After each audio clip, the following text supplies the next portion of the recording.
Hello and welcome everyone to our YouTube channel philosophy simplified.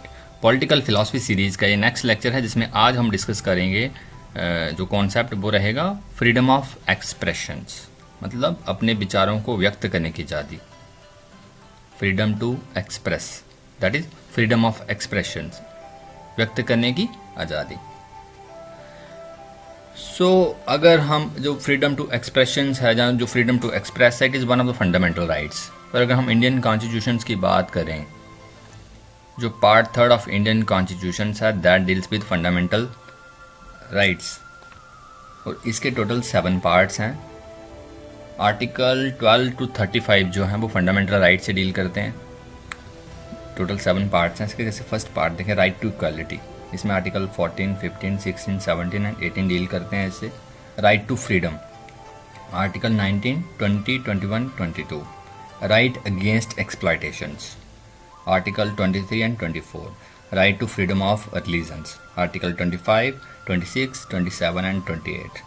Cultural and educational rights ये deal करते हैं, article 29 and 30।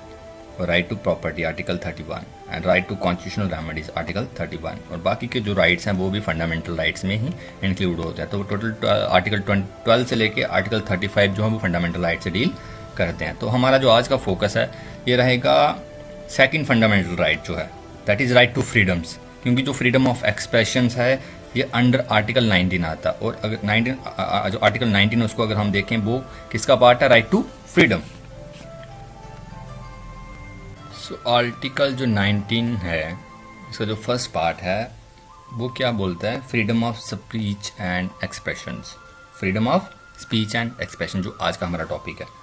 So basically it means, it implies that every citizen has the right to express his views, opinions, belief and convictions freely by words of mouth, writing, printing, picturing or in any other manners. Clear? तो क्या कहता है right freedom of speech and expressions, कि जो जितने भी citizens हैं इस कंट्री के, उन सब के पास बराबर हक है कि वो अपने जो विचार हैं, अपने जो बिलीफ हैं, अपने जो ओपिनियन हैं, अपने जो थॉट हैं, उनको फ्रीली एक्सप्रेस कर पाएँ, बोल के, लिख के, है ना, प्रिंट करके, जैसे न्यूज़ में आर्टिकल लिख दिया है, दैन पिक्चर की फॉर्म में जैसे कार्टून आते हैं न्यूज़पेपर में। तो ये सब क्या हैं, सब किस में इंक्लूड होता है, फ्रीडम ऑफ एक्सप्रेशंस में। हर एक नागरिक को, हर एक सिटीजन्स का ये राइट है, फंडामेंटल राइट, कि वो अपने विचारों को व्यक्त कर पाए। That is freedom of expression in simple words. चलिए इसको शुरू करते हैं। So freedom of expression is the principle that support the freedom of an individual और a community to articulate their opinion and ideas without fear of retaliation, censorship और legal sanction. जो freedom of expression है ये वो सिद्धांत है जो एक इंसान की आज़ादी की बात करता है, एक पूरी कम्युनिटी की आज़ादी की बात करता है, कि वो फ्रीली अपने आप को एक्सप्रेस कर पाएँ, अपने विचार रख पाएँ। क्लियर? ये क्या वो सिद्धांत है जो हमें अलाउ करता है कि हम अपने आप को एक्सप्रेस कर पाएँ, अपने थॉट को एक्सप्रेस कर पाएँ, हम अपने व्यूज़ को रख पाएँ। और जब वो अपने व्यूज़ को रख रहा है उसके ऊपर कोई अननेसेसरी दबाव ना हो, कोई रिटेलिएट नहीं कर रहा है, सेंसरशिप नहीं लग रही है उसके ऊपर, कोई लीगल सेक्शन उसके खिलाफ नहीं हो रही है। जब कोई अपने आप को एक्सप्रेस करा, अपने व्यूज़ को एक्सप्रेस करा। बेसिकली होता क्या है, जब भी हम फ्रीडम ऑफ एक्सप्रेशंस की बात करते हैं, यहाँ पे जो मेन पॉइंट रहता है वो क्या है, कि हमारे जो व्यूज़ हैं, ओपिनियन हैं, वो किसको लेके होंगे मेजर केसेस में, गवर्नमेंट को लेके, गवर्नेंस को लेके। अगर आप गवर्नेंस से सेटिस्फाई नहीं हैं तो आप क्या करेंगे, आप गवर्नेंस के खिलाफ लिखेंगे, उनके जो ड्रॉबैक्स हैं, जो कमियां हैं गवर्नमेंट की, उनके लॉज की, प्रिंसिपल्स की, आप उनको हाईलाइट करेंगे। तो इसको आप पॉजिटिव वे में भी ले सकते हैं, इसको नेगेटिव वे में भी ले सकते हैं। तो गवर्नमेंट जब उसकी पब्लिक, उसके सिटीजन्स अगर अपने व्यूज़ को एक्सप्रेस करते हैं, तो गवर्नमेंट अगर अच्छी गवर्नमेंट होगी तो वो उन चीज़ों से सीखेगी और उन प्रॉब्लम्स को रेक्टिफाई करने की कोशिश करेगी। तो अगर गवर्नमेंट अच्छी नहीं हुई तो वो क्या करेगी, उन लोगों की आवाज़ को दबा देगी, वो कभी भी अपनी कमियों को उजागर नहीं होने देगी। क्लियर। तो जो फ्रीडम ऑफ एक्सप्रेशन है ये वो सिद्धांत है जो आज़ादी देता है एक इंसान को और उसकी आज़ादी को प्रोटेक्ट भी करता है। Clear. That is by it is called as a fundamental right. It includes any act of seeking, receiving और इम्पार्टिंग इंफॉर्मेशन और ideas regardless of the medium used.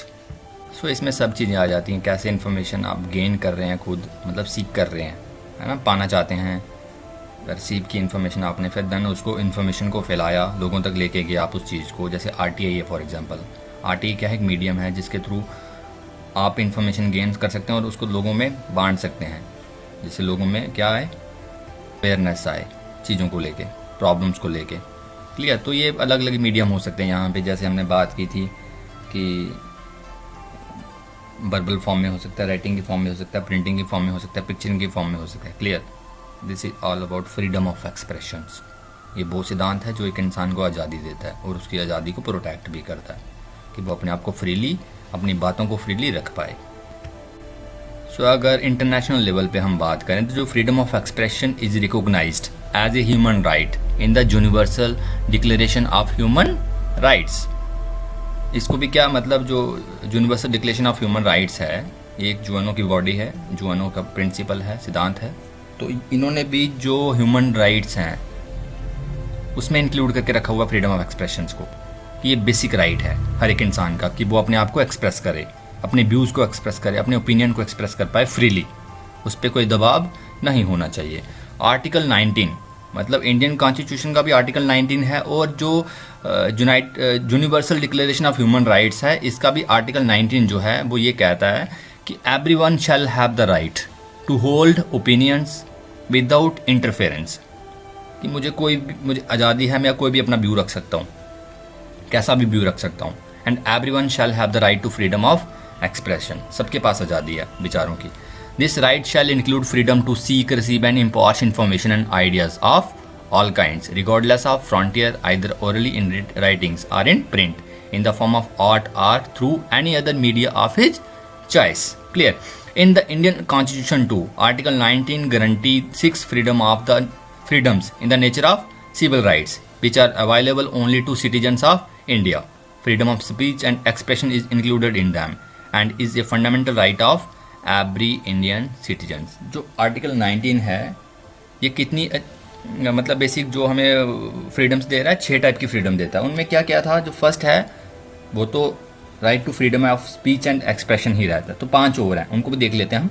Second one जो है वो right to assemble peacefully and without arms, मतलब आप कहीं भी group में इकट्ठे हो सकते हैं शांतिपूर्वक और आपके पास कोई हथियार नहीं होने चाहिए। ये भी क्या है? एक फंडामेंटल राइट है कि आप कहीं भी खड़े हो जाएं, मीटिंग करनी है आपको, कुछ डिस्कस करना है पीसफुली, आप कहीं भी एक साथ ग्रुप में इकट्ठे हो सकते हैं, बट आपके पास कोई हथियार नहीं होना चाहिए। सेकंड जो फंडामेंटल, थर्ड जो है राइट टू फॉर्म एसोसिएशंस और यूनियंस और कोऑपरेटिव सोसाइटीज़। क्लियर। आप यूनियन फॉर्म कर सकते हैं, एसोसिएशन फॉर्म कर सकते हैं, जैसे स्टूडेंट यूनियन है, टीचर यूनियन है, डॉक्टर यूनियन है, इंजीनियर की यूनियंस है, एनजीओ की यूनियंस, उस तरह से।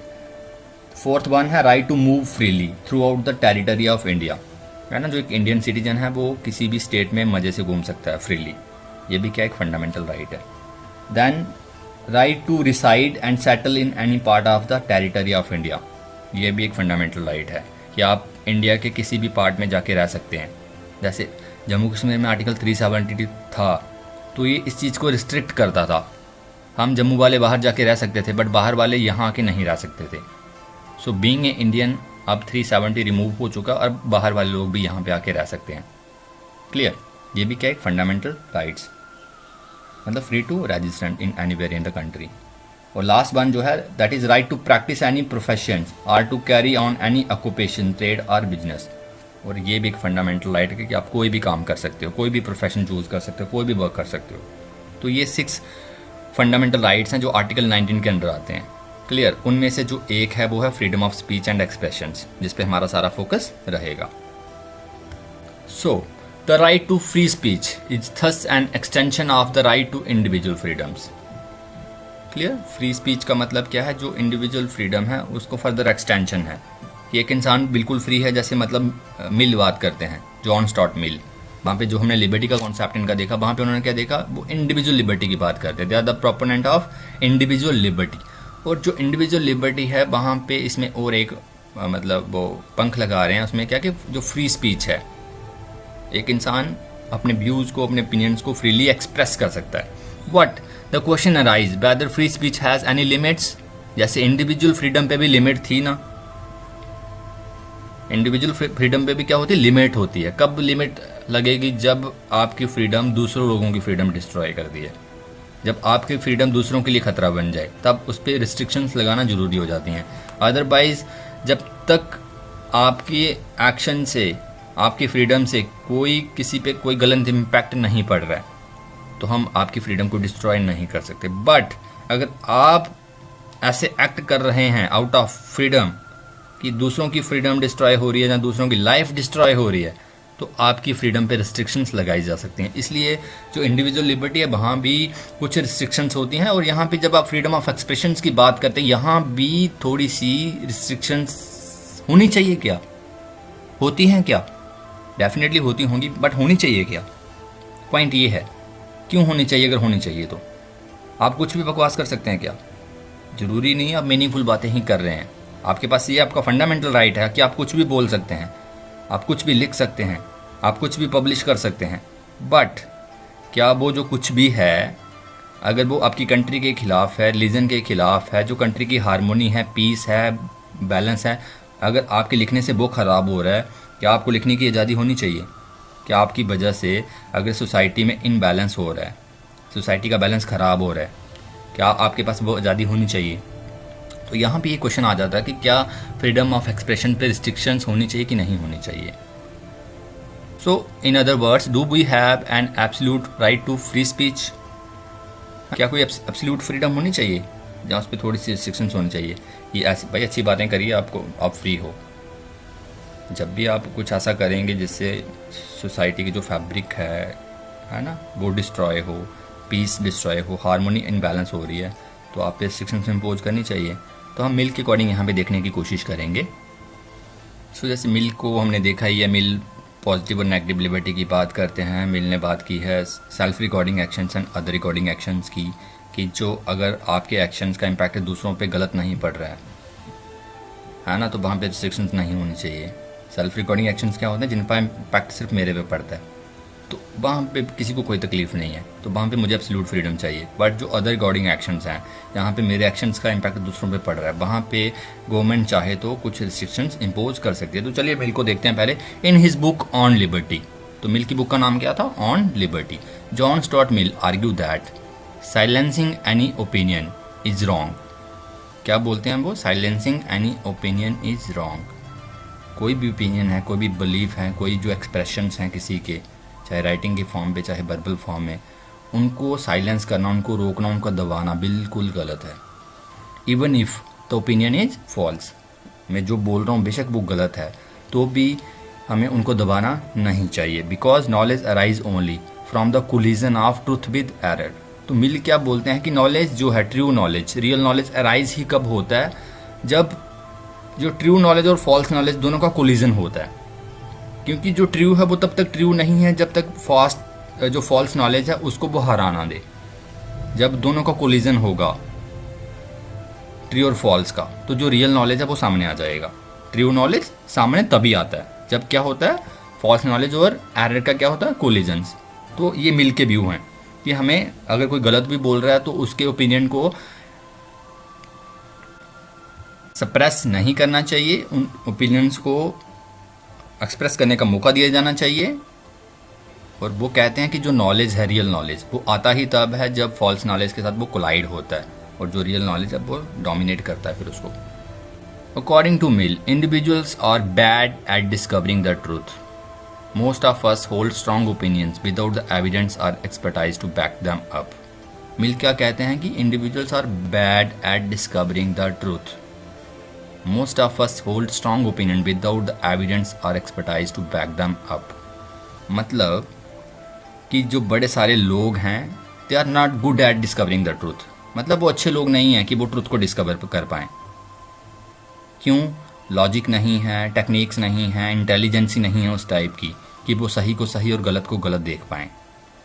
हमारे जो बिलीफ हैं, फेथ हैं, जो रिलीजियस, कल्चरल कैसे भी हैं, ब्लाइंड, सुपरस्टिशियस, हम उनको ब्लाइंडली एक्सेप्ट करते हैं, उनको मानते हैं, हम उनको कभी क्वेश्चन नहीं करते हैं। तो इस तरह का सोसाइटी है हमारी। अगर हम किसी चीज़ को ट्रू भी बोलते हैं वो आउट ऑफ बिलीफ बोलते हैं, हमारे पास कोई एविडेंस नहीं है, कोई लॉजिक नहीं है उस चीज़ को, कोई रीज़न नहीं है उस चीज़ को सपोर्ट करने के लिए। क्लियर? तो जब एक फिलोसोफर हैं आप, या एक रैशनल पर्सन हैं, तो जब भी आप कुछ बोलेंगे उसके पीछे एक रीज़न होगा, लॉजिक होगा, साइंस होगी। क्लियर? आप अपनी बात को लॉजिकली रखेंगे, प्रूव करेंगे, डिफेंड करेंगे। अदरवाइज हमारे क्या है, जो अगर ऑर्डिनरी ह्यूमन बीइंग की हम बात करें, वहाँ पे हमारे बिलीफ, फेथ जो होते हैं, हम उनको रैशनली जस्टिफाई नहीं कर पाते हैं। So authority figures are no better than the rest of us, as they are prone to censor views that they find inconvenient or unflattering. So authority जैसे गवर्नमेंट होगी, पुलिस हो गई, कोई भी गवर्निंग बॉडीज़ होंगी, कोई टीचर हो गया आपका, वो क्या करता है, अगर आप कुछ भी ऐसा कहने की कोशिश करते हैं जिसका उनको नॉलेज नहीं है, जहाँ फिर आप उनकी गलती को हाईलाइट करने की कोशिश कर रहे हैं, वो क्या करते हैं, आपके व्यूज़ को सेंसर कर देते हैं, आपके व्यूज़ को, आपके ओपिनियन को दबा देते हैं। मतलब अगर आप अपने पापा को अगर क्वेश्चन करोगे ना, वो आपके ओपिनियन को दबा देता है। आप अपने टीचर को क्वेश्चन करोगे, वो आपके ओपिनियन को दबा देगा। आप गवर्नमेंट को क्वेश्चन करोगे, वो आपको दबा देंगे।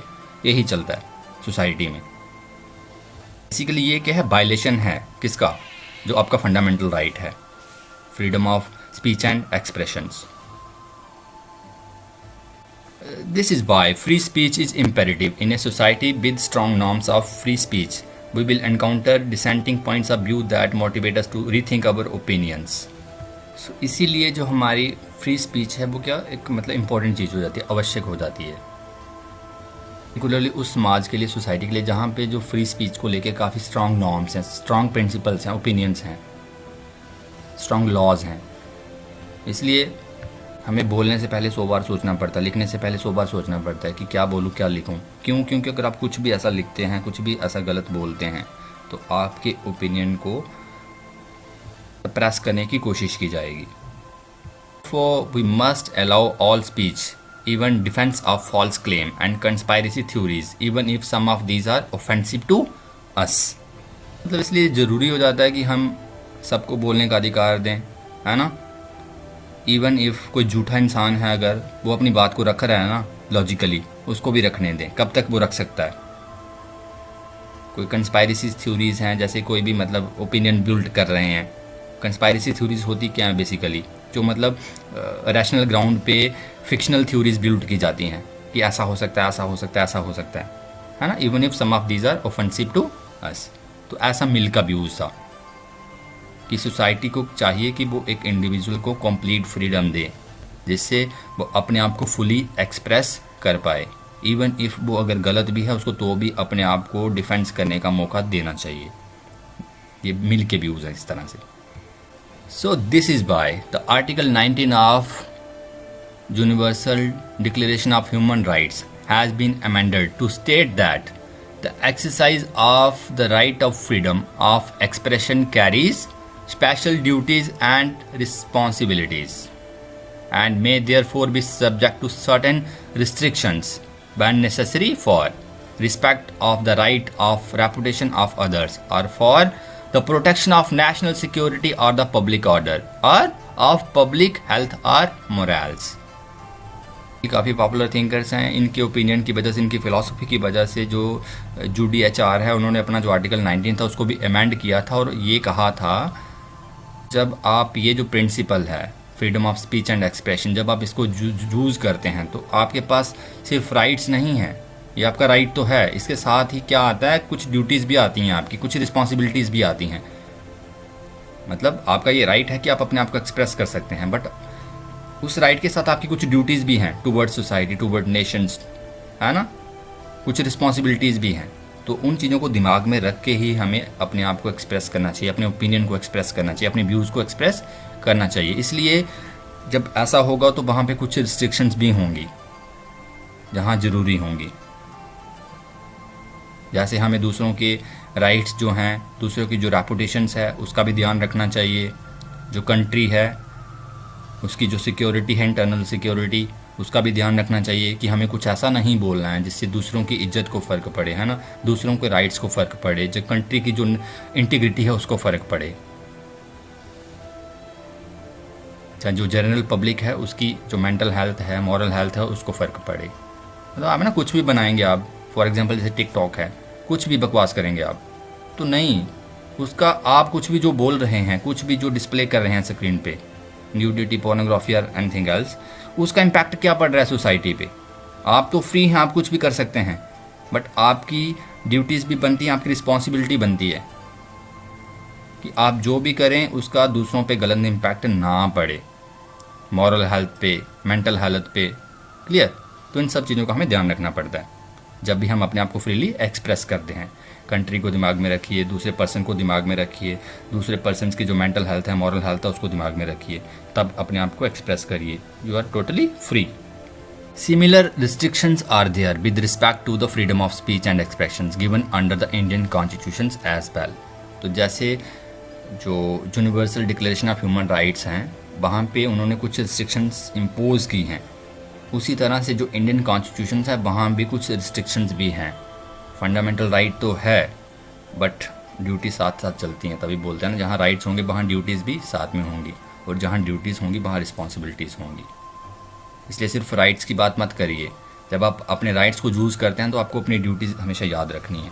ड्यूटी याद रखेंगे तो आपको पता होगा आपकी कुछ रिस्पॉन्सिबिलिटीज़ भी हैं। तो जब आपको अपनी रिस्पॉन्सिबिलिटीज़ याद होंगी, आपको पता है कि आपको क्या बोलना और क्या नहीं बोलना है। क्योंकि जब राइट की बात आएगी तो बोलेंगे हम फ्री हैं, कुछ भी बोल सकते हैं, बट जब रिस्पॉन्सिबिलिटी की बात आएगी, ड्यूटी की बात आएगी, तो आपको पता होगा क्या बोलना और क्या नहीं बोलना है। इसलिए कुछ रिस्ट्रिक्शंस इंडियन कॉन्स्टिट्यूशन में भी हैं अंडर आर्टिकल 19 पार्ट 1। चलिए कंक्लूड करते हैं इसको। To conclude, being free does not mean to do or say whatever we want. Clear है ना?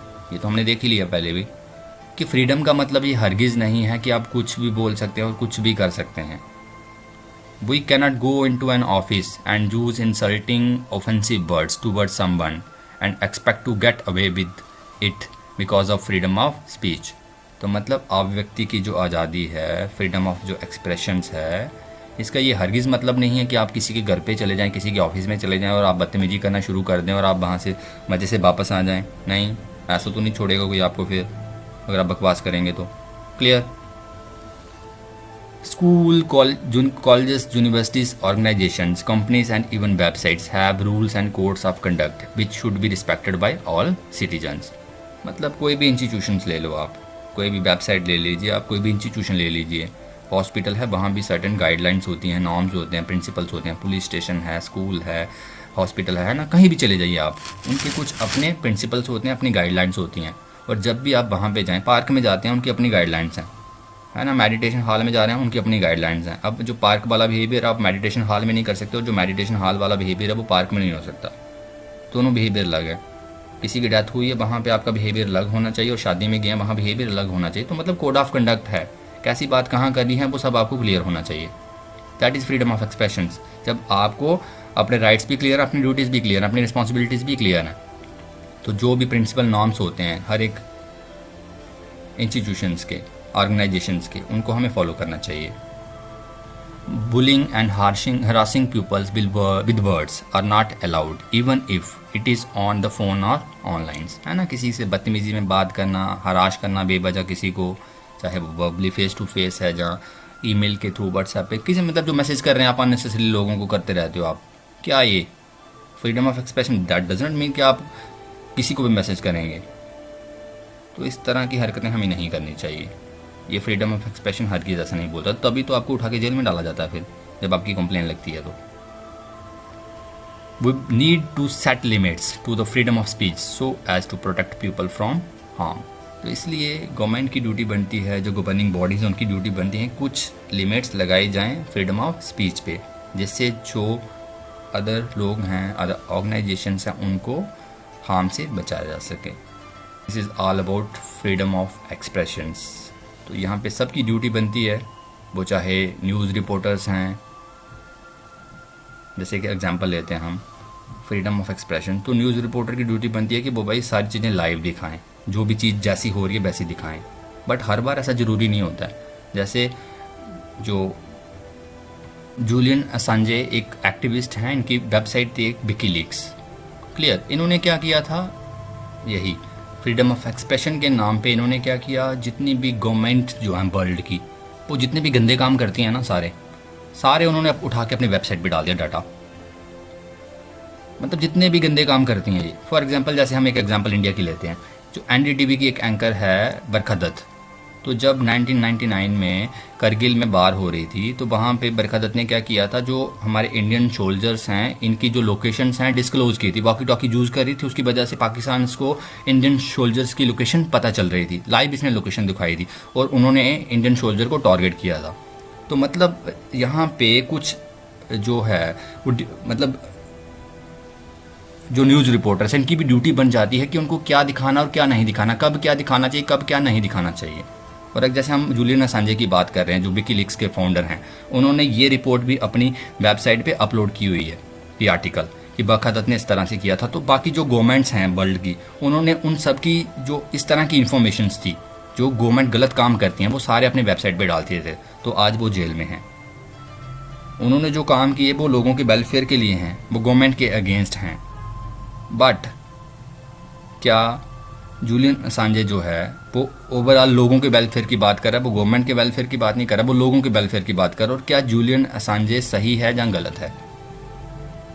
क्योंकि वो ऐसा काम करने के लिए, क्योंकि वेबसाइट हैक करनी पड़ेगी, गवर्नमेंट्स की साइट्स हैक करनी पड़ेंगी, उनका डाटा चोरी करना पड़ेगा। तो क्या ये सही है या गलत है? क्लियर।